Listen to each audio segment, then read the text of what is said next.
Hello everyone and welcome to the 11th episode of the MMA Take Podcast. I want to thank you for joining me as we will be breaking down UFC 228, and boy, am I fucking excited for this one. This is going to be one of the biggest fucking, in terms of the UK, just in terms of UK fucking fighting, oh my god, this is going to be amazing. So, without any further ado, let's just quickly intro this fucking episode. So, thank you for joining me today. We'll be breaking down good old, I can't say we will be like any quicker, I need to slow the fuck down. We'll be breaking down UFC 228. Shout me your predictions on Twitter, and we are, let me double check because I don't want to get it wrong. We are, we are the MMA Take on YouTube. It's all in the description down below. Wherever you're listening to this, whether it's on fucking YouTube, Twitch now, iTunes, Stitcher, TuneIn Radio, Player FM, Spotify, wherever you're listening to us to, I appreciate you joining us. And yeah, let's just fucking get into it now, because no more bullshit. Let's go. So first things first, obviously, fucking let's break down UFC 228 now. There's a couple of ones that I just want to make my picks on and give my not my initial thoughts, but break it down a little bit, but just give my prediction. I want to blaze over these pretty quickly. Obviously, I'm gonna be taking my time breaking down Tyron Woodley versus Darren Till for the World Championship, which is the main event of the night. So I want to break into that. I've even got notes and everything, proper fucking professional, real lads. But no, so let's quickly break down some of the ones that I'm gonna say, guys, watch out for, and then I promise we're gonna go straight into Woodley versus Till. So first fight I'm saying watch out for, Jimmy Rivera versus fucking John Dodson. So in terms of the bantamweight division, Jimmy Rivera was on a fucking tear. He was like undefeated in the UFC or something like that, or he just got knocked out by Marlon Moraes only a few months ago, and his record's 21-2. Fucking beat, like absolute beast. He was like literally a fight away from next in line for the belt. So Jimmy Rivera's looking to get back on track now against John Dodson. John Dodson had a few pretty interesting performances recently, not the best. He's coming into this fight at 21-9. And a lot of those losses coming pretty fucking recently, to be fair. He hasn't been exactly in the best form. Jimmy Rivera ranked 5th, John Dodson 7th in the division.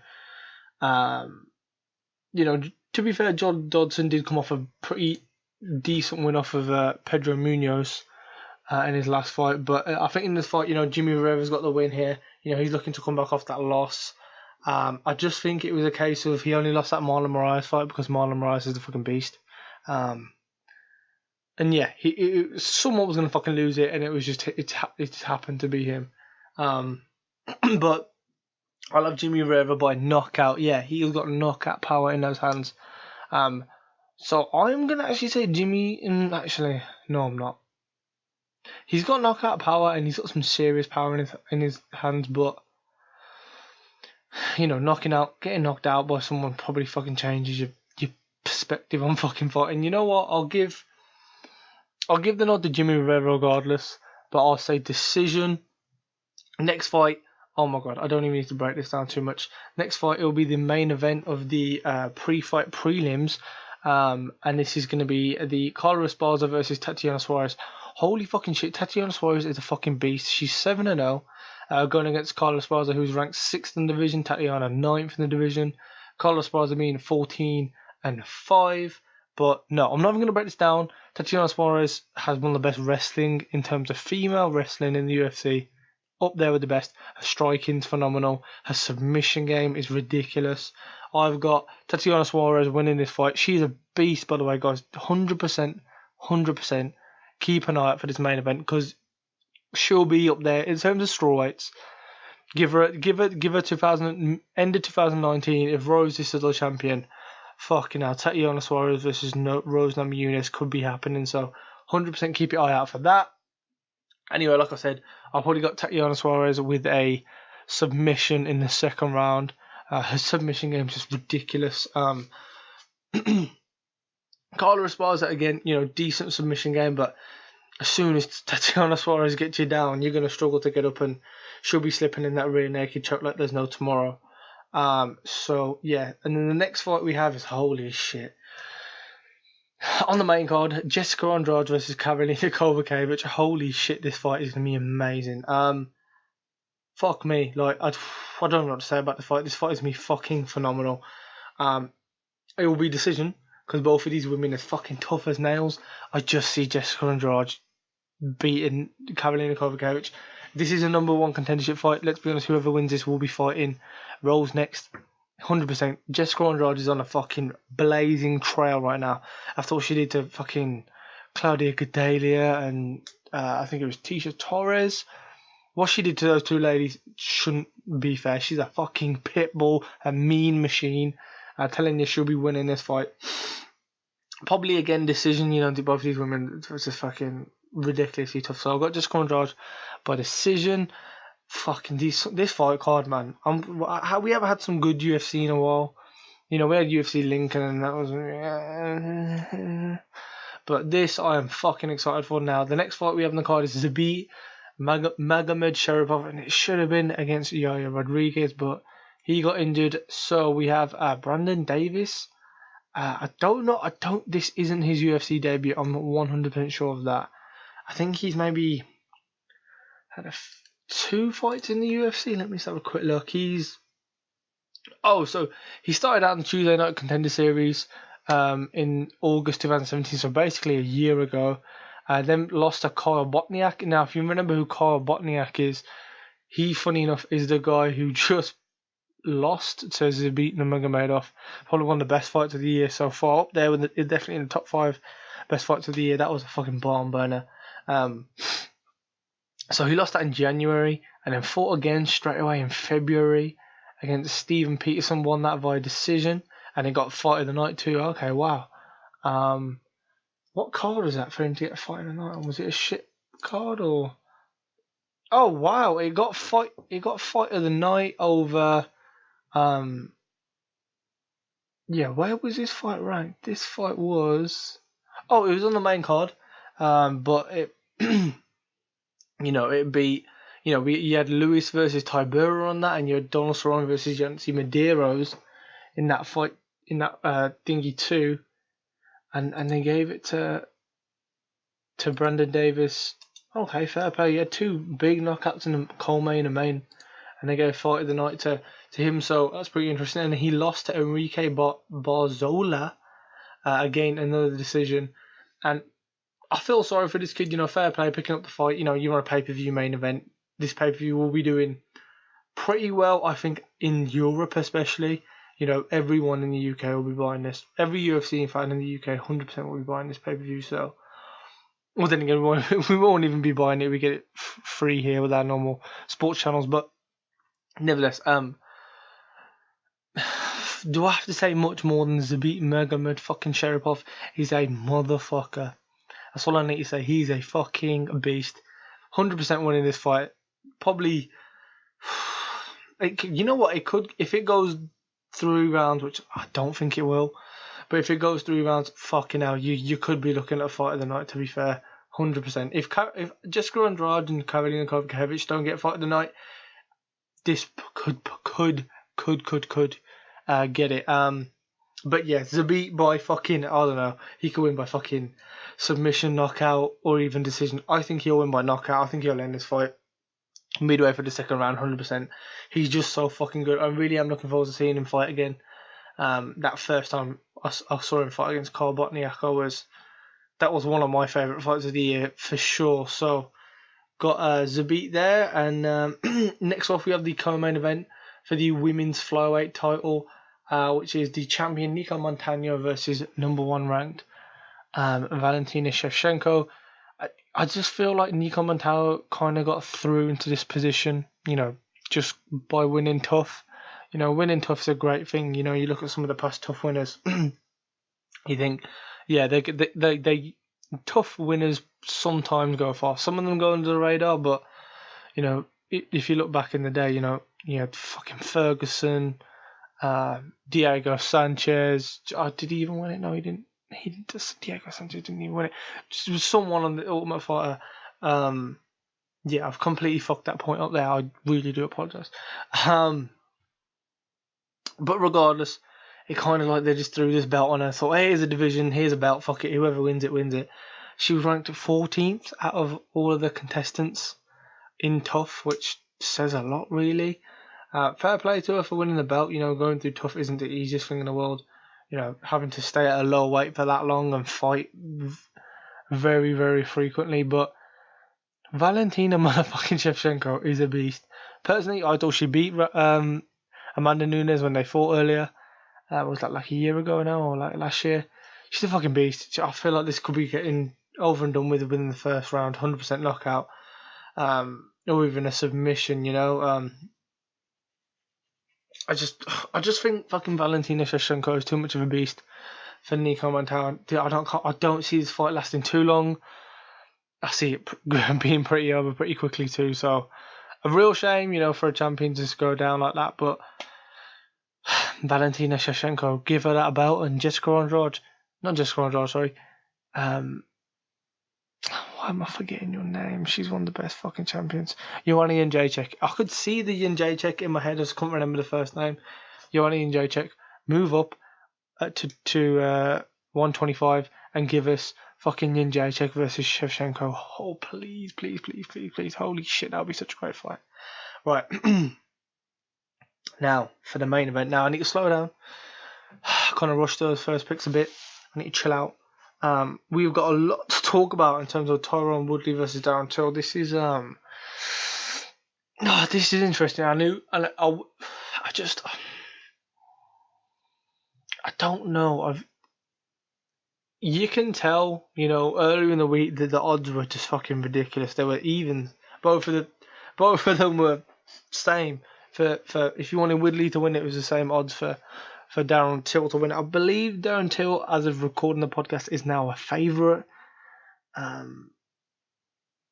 I'm going to try and be as non-biased as possible because I'm a massive Darren Till fan. You know, coming from the UK, you know, you always, you know, prefer fucking UK fighters over US. And so, in terms of breaking it down, I'm going to break it down real fucking unbiased. I'm going to give, you know, both people's pros and cons and shit, but when it comes to the decision, I promise it's not biased. It will sound it, but it's just not, right? So you can probably guess who I'm gonna fucking go over now anyway, but fuck it, let me break this bitch down. So, first thing first, the past opponents that Tyron Woodley's fought, if you look at his past 3 fights, he had an amazing striker in terms of Stephen Thompson, you know, who went 50 minutes with Stephen Thompson, and then went and beat Damian Maia, one of the best jiu-jitsu practitioners in the UFC, probably, you know, one of the most lethal anyway.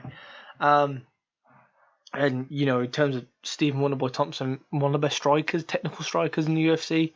So it shows a lot for Tyron Woodley to come out of those two, you know, those fights. You know, if you look at the first fight with Stephen Thompson, you know, that was on UFC 205, which, you know, that was that first MSG card was fucking stacked.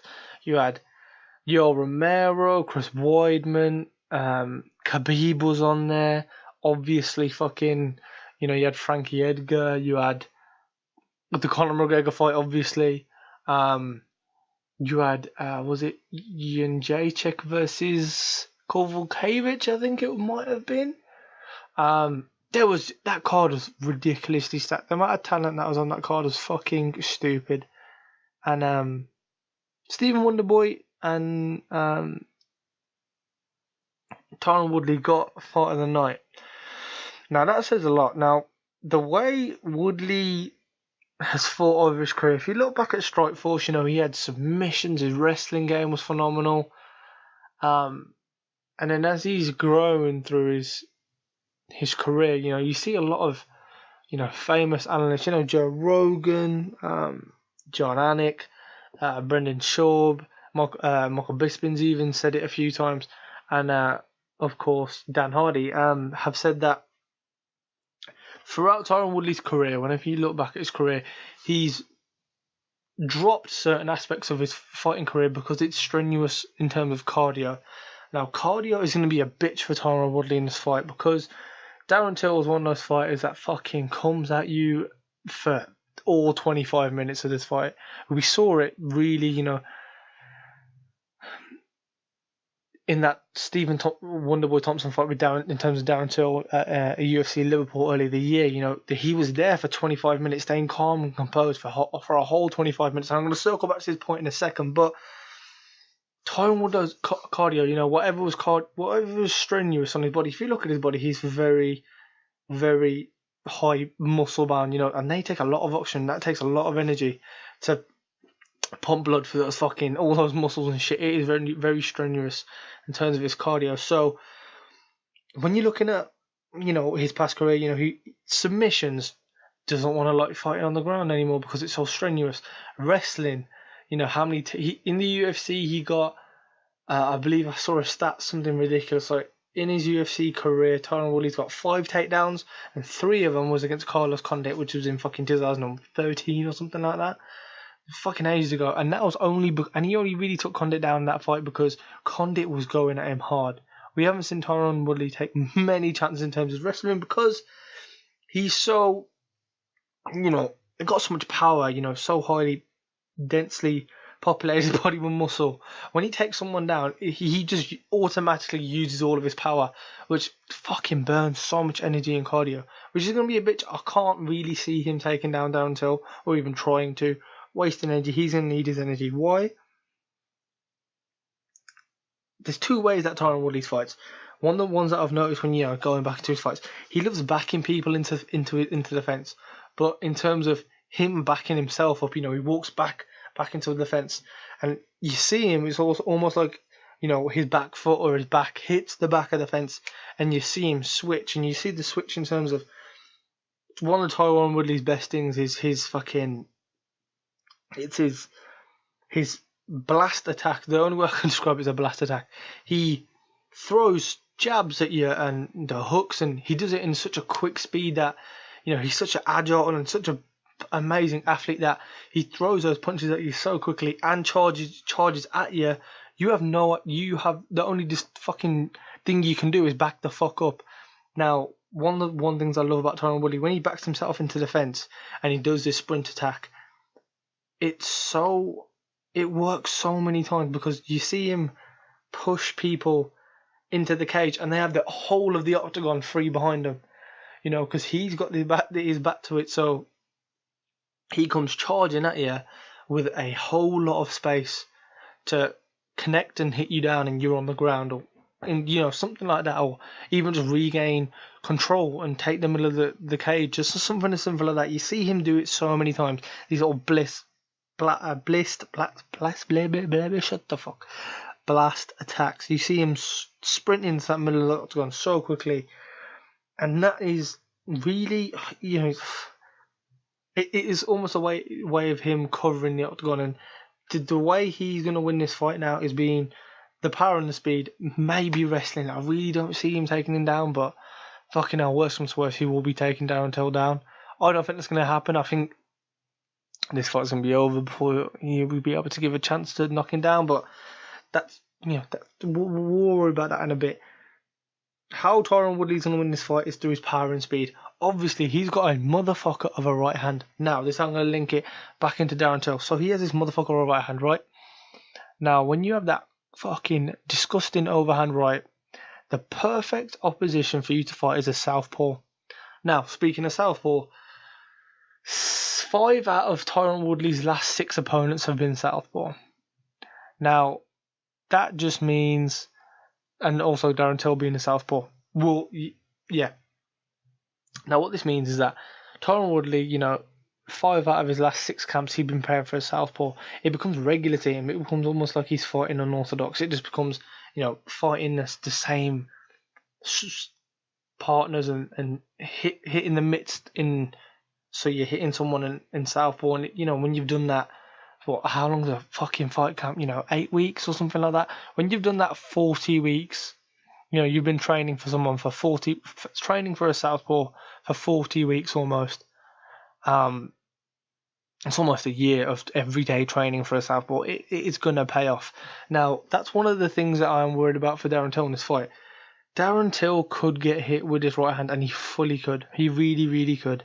And if he gets hit with his right hand, that right hand of Tyron Woodley will knock anyone out in the UFC. He has one of the most powerful right hands in the fucking UFC. He's a beast. He has legit knockout, one-punch knockout power in that right hand. It is ridiculous. If he gets that overhand right and it connects clean, game over. He shuts anyone's light out.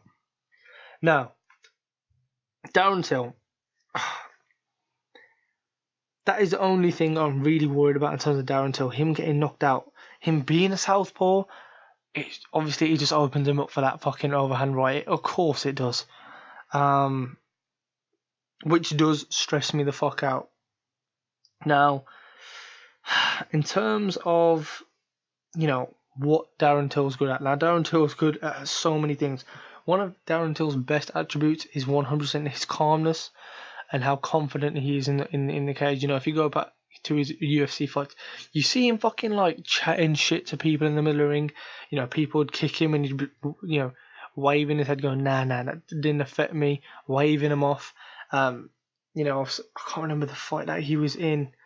I want to say it was the draw that he was in. Let me just quickly click on. It was the draw. Okay, against Nicholas Dalby. I think it was the Nicholas Dalby fight. Or it's over the Dalby fight, or it was the Bojan Velovic fight. I think it might be the Bojan fight, where Bojan would go for these low kicks, and Darren Till would be like laughing in his face, and then leave his lead leg out and go kick it again. It's not doing any fucking any damage. And for your opponent to do that in the cage when you're thinking, you know what, I'm gonna throw this front, this kick to his lead leg, and now I'm gonna, go with a body hook. And when you're in the fight, when you're in the motion of the fight, you're thinking, I can do this. If I start with the kick to the lead leg, I'm gonna build it up to this, and you've got your own game plan going in your head. Now, when you first throw that, and if it's off a combination, for example, of the combinations, lead leg kick into a hook, jab and hook, whatever, right, and then potentially a takedown, right? Let's just say that, for example, right? I've said right one too many times. If your opponent, right, hits, you go to throw that first part of the combo, which is that lead leg kick, and your opponent laughs in your face and goes, that did no damage, go on, here's my leg, try again. It completely throws you off your game. It 100% does. Because you're thinking about that combination going, yeah, I'm going to go boom, boom, boom. And by the time you've done the first step, this guy's laughing in your face. You're thinking, shit, now what? Because that was one of the steps, and a bit of panic sets in. And, Darren Till's beaten many of his opponents just by getting into their heads and fucking them up and just them being too scared to engage. And he goes and wins the fight through decision. If you look at, he's got just in his past 1, 2, 3. Okay, his past 4 fights, 3 of them have gone to unanimous decision and 1 knockout, which is the Donald Cerrone one. And you can again say that he got into Donald Cerrone's head then, 100%, which caused him to get knocked out. The only one that you can look at, in terms of Darren Till's gonna have some serious issue was that Dalby draw. Now, everyone keeps saying, Darren Till, that draw that he had against Dalby, he looked shit, his cardio, he wasn't what. Shut the fuck. He dislocated his shoulder in the second round. Everyone knows this now.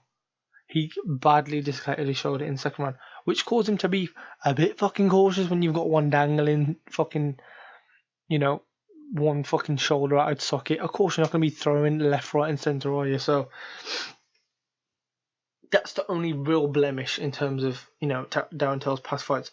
Legit, though, if you just look at, how he fights, just that fucking, his confidence, his calmness, his takedown defense is actually pretty decent. You saw Donald Cerrone, who's pretty good at taking people down. He's got a pretty decent percentage of takedowns in the UFC, and Darren Till was able to fucking shrug those off very easily.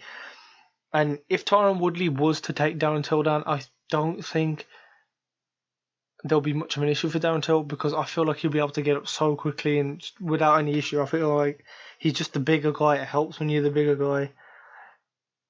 he'll be able to get back up without any effort. You know, he won't have any issues with the takedown or Woodley's takedown at all.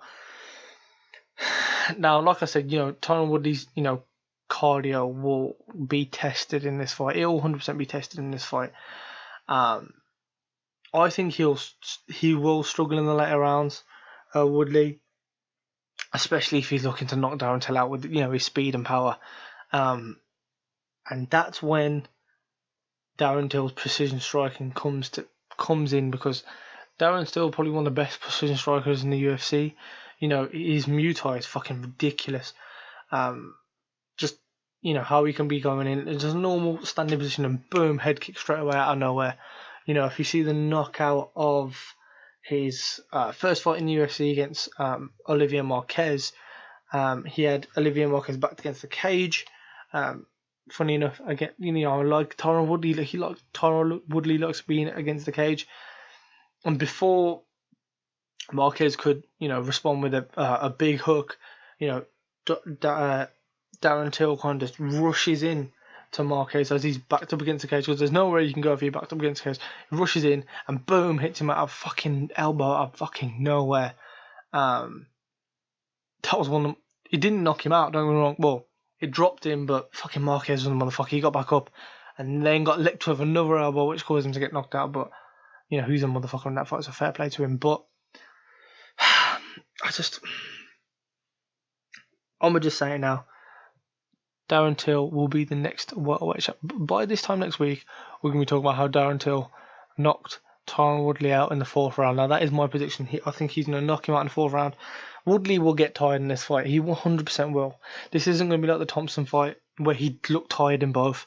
This isn't going to be in the Maia fight. He's going to get pushed to his limits. Darren Till is just a bigger, heavier, taller guy. He'll be happy to just pepper shots for the first 2 rounds, get fucking gas. I keep wanting to say Kevin Gastelum. Getting Tyron Woodley's gas tank low, and once that gas tank's low, Darren Till will be hitting Tyron Woodley with the mean and accurate striking that he has, and he will knock him out. I think by head kick. Personally, I don't know why. I can just envision Darren Till, boom, out of nowhere, head kick. If you look at the height distance, he hasn't got to exactly extenuate his leg too much. He can connect to Woodley's head pretty easily, how tall he is with the height advantage. So, yeah, I've got Darren Till by knockout. I just think as long as his weight, I hope his weight cut goes perfect. Obviously that we don't know that yet.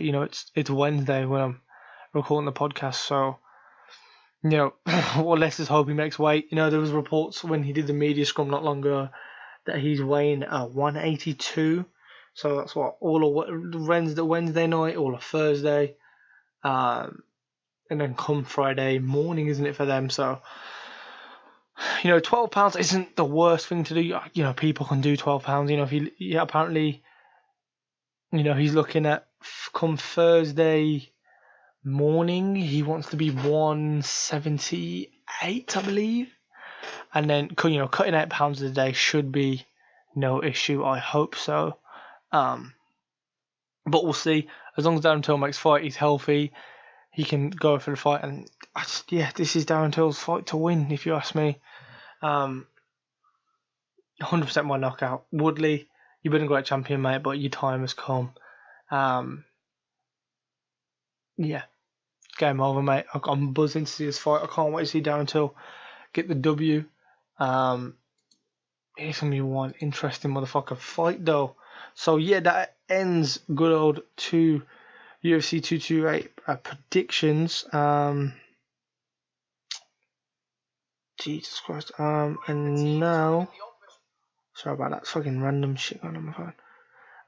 And now, it is time for the news. And, a pretty slow news week. We've only got 3 pieces of news. And... I suppose the only big news thing that was in the news in terms of MMA this week was the whole Donald Cerrone and Jackson Wink thing, where Donald Cerrone went on Joe Rogan podcast and spoke how Jackson Winkle Johns has completely fucked up the the whole gym there and how it's a puppy mill, just how it's coming off of, Donald Cowboy being there for how long, and then this new kid comes in, and, new kid being fucking Mike Perry, by the way, who's his next opponent. They're choosing to train with Mike Perry instead of Cowboy. They kick Cowboy at the gym. Go 100% go check out the interview. Most of you probably have, if not all of you who are, if you listen to this, you've defo already listened to that. Pretty fucking interesting though. It has happened before in terms of, the JW gym. They did it to Rashad Evans, a few years back. They've fallen out with Diego Sanchez a million and one times. John Jones doesn't even like sparring there no more because, they've started to bring, like Donald Cowboy says, like how it's a puppy mill. They bring on randos off the street to spar, and they're all looking to take fucking John Jones's head taken off. That's been reported a million and one times in the news, over the past few years. But Winkle John came out, and a few people came out that, Donald Cowboy Cerrone was, didn't exactly get involved in the camp too much. He never really liked to help anyone spar, and was only there for himself, and and bullshit. Honestly, it's pretty shitty. But it's it is pretty interesting. It's gonna make that fucking Cerrone Mike Perry fight pretty interesting. You got Cowboy Cerrone, who knows he's not going to be champion, and I'm just looking to fight because for the sake of fighting, he enjoys it. And you've got Mike Perry, who could potentially be a future champion. If Cowboy wins that fight, dethroning an up and comer like that would be pretty fucking interesting. So that does make that fight a bit more interesting. I don't know when that's booked. I think it's booked for. Is it booked for like end of November or mid-November or something like that? So we've got a bit of a wait, but definitely looking forward to that. And in terms of fight announcements, just 3 fight announcements. First one we've got is Claudia Gadelha versus Nina Hansaroff. Now, if you know who, obviously everyone knows who Claudia Gadelha is, but if you don't know who Nina Hansaroff is, she's most famously Amanda Nunes' girlfriend. Yeah, you see him all over the fucking, all over the embeddeds and shit. But to be fair, Gadelha, you fought off fought for the belt, however many years, like 2 years ago. Just recently coming off a decision victory after beating Carla Esparza in June. She's got wins over Kovacevic, Courtney Casey, Claudia Gadelha, fucking beast. We know this already. Nina Hansaroff 9-5 enters this fight. Pretty interesting actually. Off a 3-fight winning streak against Randa Marcos, Angela Hill, and Jolien Jones Lamberger. So should be has her opportunity to break into the top 10. I don't think she's ranked 11th at the moment and going against number 3 ranked Gadelha. So if Nina was able to pick up a win here, fucking hell, talk about boosting your career in one fight. So that'll be pretty interesting for her. Next fight we have is for, I didn't even tell you when that was. That fight has been added to UFC 231 in Toronto, which is the 8th of December. Which funny enough is the day after my birthday, so I won't be watching that UFC live because I'll be fucking plastered. Anyway, next fight announcement we had is Barboza versus Dan Hooker for December 15th, UFC Milwaukee. Now this can be pretty interesting. I'm a big fan of Dan Hooker. He's a fucking beast, man. I really can't wait for this fight. You got Hooker with a 4-fight winning streak at the moment. All of them come by stoppage, and just most recently beating Gilbert Burns in July. And then you got Barboza, off